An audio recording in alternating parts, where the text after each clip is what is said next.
Sir, the 5 crore people of Andhra Pradesh demand an explanation from the Finance Minister and the Prime Minister. After you promised AP special status during the elections, we were told by you that because of technical difficulties due to the introduction of GST, this was no longer possible. In lieu of this, you offered us a special package, which you promised us would be equal in value to all the benefits we would otherwise have received if we had special status. We believed you, Mr. Finance Minister, but he's not here to address him directly, and the Prime Minister. We are allies.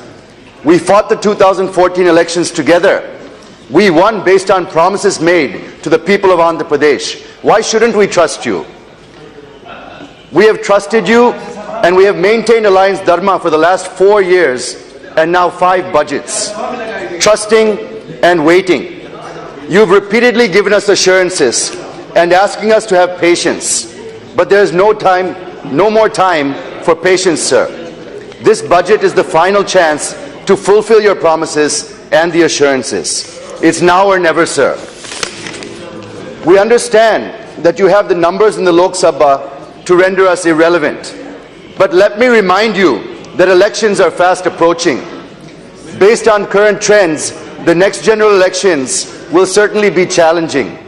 If the promises and assurances you made to your ally are not fulfilled, what message does that send to your other allies or potential allies? You must consider, sir.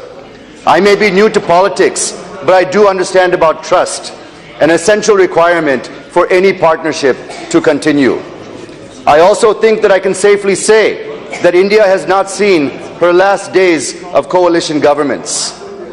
What message do you want to send to your allies and potential allies, Mr. Prime Minister? Your allies are feeling neglected, betrayed, and humiliated, as are the 5 crore people of Andhra Pradesh. We demand an explanation. In the budget, there is no mention of Amaravati, of Polavaram, our railway zone, deficit budget, special package, not to mention the other commitments made in the AP Reorganization Act and the assurances made on the floor of the Rajya Sabha by then Prime Minister Sri Manmohan Singh ji, without which this bill would not have been passed and therefore should be considered sacrosanct. Some of your party leaders are trying to convince you that somehow your party can grow in Andhra Pradesh by breaking the promises and weakening the Telugu Desam party. Seasoned advisors of the Congress president convinced her as well in 2014 of an ill-advised strategy and paid a very dear price. From being the strongest state unit in the country for the Congress, it went to 0 out of 25 MPs and 0 out of 175 MLAs, where it's likely to stay for a very long time. The Congress thought that by betraying the people of Andhra Pradesh, it would ensure a win in Telangana, and the TRS would merge with it. The Congress also had expected, because of a secret deal between them and the YSRC, they would win in AP and would also support them, if not merge. The people of AP are no fools, and the Congress was wiped out in both the states. And the YSRC devious plans were understood by the people. Please don't be of the opinion that the BJP will fare any better if it treads the wrong path. The YSRC is now again trying to fool the people of AP. They are praising the budget, cozying up to the central government, shifting the blame from the central government and the BJP to the AP government and to the TDP. The people of AP are no fools. They know that the YSRC needs to support whoever is in power in the center in order to keep their leader out of jail. Today, it may be you. Tomorrow, it may not. And what is the message you will send to the country by supporting the party whose founder and president is the poster boy of corruption in India? If you think that the YSRC would make a better alliance partner in AP, it would be a serious lapse of judgment and morality. There's a saying, sir, you can fool some of the people all of the time. You can fool all of the people. I did not name anybody. I did not name anybody. Sir, there's a saying, you can fool some of the people all of the time. You can fool all of the people some of the time. but you can't fool all of the people all of the time. Yes. And let me assure you, Mr. Prime Minister, the TDP and the people of Andhra Pradesh are certainly no fools. We demand an explanation. Our CM has visited Delhi 29 times. He's met the Prime Minister, Finance Minister, Home Minister multiple times, and every concerned minister to get the promises and assurances fulfilled. He has submitted report after report, the latest report being here. The latest report being here, sir. You can see how detailed this report is. This is not the first report. So many reports have been given to every department. It's a shame. It's shameful for the government to still say they're waiting for information or that they're still examining the situation. Sir, there are 19 items just in the AP Reorganization Act alone that are yet to be fulfilled. I'm not going to cover all of them. I'm only going to focus on 5 main items that because of the paucity of time. But there are 19 items just in the Reorganization Act alone.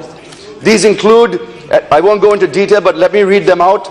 Special category state, bridging the resource gap, the Polavaram project, formation of a railway zone, financial assistance to Amaravati, establishment of greenfield crude refinery and petrochemical complex, institutes of national importance, formation of Dugarajpatnam port at Nellore, increase of seats in AP State Assembly, anomalies in tax matters, steel plant in Kadapa district, establishment of Vizag-Chennai industrial corridor, the Visakhapatnam and Vijayawada metro, rapid rail and road connectivity to Amaravati, development assistance to backward districts, payment of power dues by DISCOM, appointment of Schedule 9 institutions, appointment of Schedule 10 institutions, and the formation of the Greyhound Training Center just in the AP Reorganization Act alone, sir.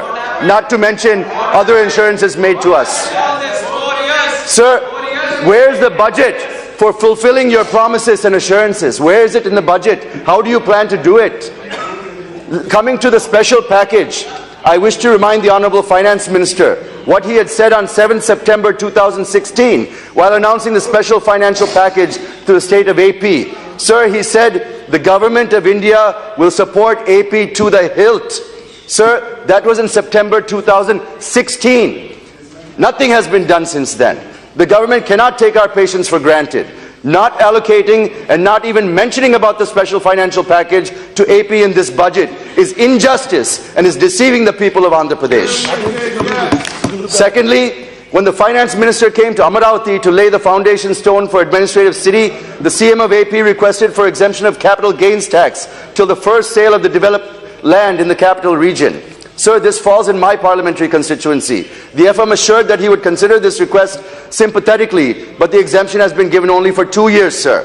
So I request that it should be given for until the first sale is made, which we made this request over and over again, but we want a confirmation, sir. Thirdly, the House is aware that AP has been given the financial package due to immense loss that it has suffered after bifurcation. The House is also very well aware that the financial packages with different nomenclatures were announced to various states and regions earlier, and we also know the fate of those announcements, sir. So looking at the past experience, the people of AP are very apprehensive that this financial package may also meet the same fate. Hence, there have been numerous demands from various quarters and also from our CM for giving legislative backing to the entire financial package announced on September 6, 2016, and also to implement the package in a fixed time frame. In view of the above, I demand the Finance Minister, through this House, to immediately release the financial package announced and also give legislative backing to the special financial package to legitimize the announcements made by the Finance Minister. I'm sure he would reply to this when he replies to the debate. Sir, coming to assurances given during bifurcation, the Government of India promised to give equal amount that the special category status would get as a special package. So I don't want to go into the special category status issue right now. Secondly, the PM also assured on the floor of Rajya Sabha a special development package, the then Prime Minister, a special development package would be given to 7 backward districts of Rayalaseema and North Coastal Andhra, and it will be on the lines of the Koraput, Bolangir, Kalahandi special plan in Odisha and the Bundelkhand special package in Madhya Pradesh and UP. But so far, the Government of India has given just 1,050 crores or 50 crores per district every year for 3 years. while the package given to KBK and Bundelkhand is 6,000 crores. Only 1,050 crores is given to AP, and this is even the 50 crores is stopping after this year, sir. We want that package, sir, not a pittance to our backward districts. Sir, coming to Polavaram, the government of AP has submitted a revised proposal of 54,000 crores as per the 2014-15 estimates. Out of this, nearly 30,000 crores are meant for compensation to be paid for land acquisition and R&R. So I only request the FM and PM to approve the revised estimates of Polavaram at the earliest, sir.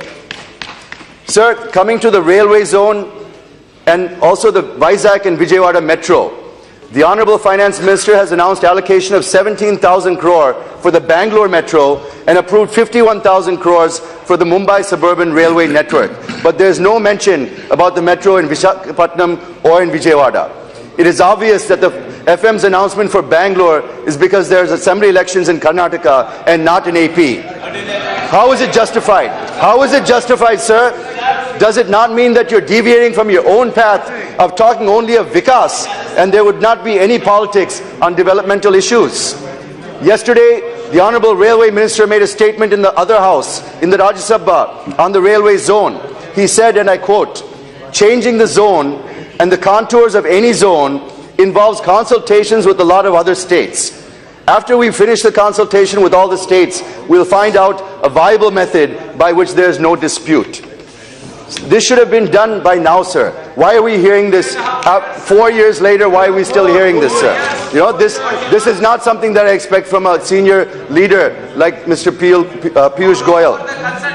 Sir, this should have been done. This statement by the Honourable Railway Minister is understood by the people of AP as delaying tactics, as a railway zone is part of the AP Reorganization Act, which this government is supposed to implement. Sir, coming to our new capital of Amaravati, Section 94(3) of the Act, the AP Reorganization Act says, the central government shall provide special financial support for the creation of essential facilities in the new capital of the successor state of Andhra Pradesh, including Raj Bhavan, High Court, Government Secretariat, Legislative Assembly, Legislative Council, and such other essential infrastructure, unquote. It is the central government shall provide, sir, not may provide, but shall provide. Provisional estimates indicate requirement of 1.2 lakh crores for the construction of the new capital of Amaravati. But just for the essential infrastructure, including the Raj Bhavan, Secretariat, High Court, Legislative Assembly and Council, the land development is estimated to cost around 42,935 crores over the next 5 years. But in the last 3 years, you've provided 500 crores in 14-15, 550 crores in 15-16, 450 crores in 16-17. Nothing more has been given. 1,000 crores of this has been given for specific projects in Vijayawada and Guntur for underground drainage, not even for the capital city. So I request the Finance Minister to release at least 10,000 crores annually so that in the next 4 to 5 years, the 42,935 crores can be given to construct our Raj Bhavan, Secretariat, High Court, Assembly, and the infrastructure around that that's required to maintain it, sir. Sir, the Finance Minister made a statement in the Rajya Sabha and said that he has directed the Expenditure Secretary to sit with officials from AP and finalize about the deficit budget. Officials from AP have reached today and would be discussing with the Expenditure Secretary and others. So I will speak about this only after the outcome of those meetings. But that is definitely an area of concern to us, sir. Sir, coming to allocation to institutions. The allocation to various institutions mandated to be set up in AP, as per the AP Reorganization Act, they are a pittance, sir, in this budget. With such paltry allocations every year, it would take 10 to 30 years for these institutions to become a reality. Just to give an example, they announced the setting up of AIIMS in Amaravati, in our new capital, which also happens to be my parliamentary constituency, sir. The estimated cost is 1,618 crores, but so far, not even a single penny has been allocated. This year, some money given to AIIMS in various states, but there's no specific mention about AIIMS in AP, sir. Maybe again because elections are not coming up in AP. So, in the same way, I have figures for every institution and allocations to others, such as the Vizag Steel Plant, the Dredging Corporation of India, the Hindustan Shipyard, the Vizag Port Trust, where allocations are minuscule. The overall allocations made to AP comes to 1,814 crores. And it is no exaggeration when I say that the Telugu movie Bahubali's collections are more than the funds allocated to our state, sir. If the people of AP gave 0 seats to the Congress for passing the AP Reorganization Act, imagine what they would think about the BJP for not even fulfilling the minimum requirements contained in this act. We demand an explanation, failing which we have no option than to consider you acting in bad faith. Let me repeat, we will have no option than to consider you acting in bad faith, and we'll certainly have to reconsider why are we in this relationship. I'm sure you will understand, as will your other allies and potential allies in this very critical election year. This is your last chance to fulfill your promises and assurances and to maintain the alliance dharma, which we have maintained till now very patiently. It gives us no joy to be in this position and to deliver this message to a friend and an ally, but you have given us no other option and no other choice. It's now or never. We still have belief and trust in the Finance Minister and Prime Minister, but we demand a comprehensive explanation. And let me remind you again, the people of AP are no fools. Hi friends, మా today tomorrow YouTube channel చూస్తున్నందుకు చాలా thanks. మరిన్ని latest videos కోసం వెంటనే subscribe చేయండి. అలాగే ఈ bell ని కూడా రింగ్ చేసేయండి. మా నోటిఫికేషన్స్ అన్ని మీ మొబైల్లో వస్తాయి. అలాగే మా వీడియోస్ మీకు నచ్చితే లైక్ చేయండి, షేర్ చేయండి, నచ్చకపోతే కామెంట్ చేయండి.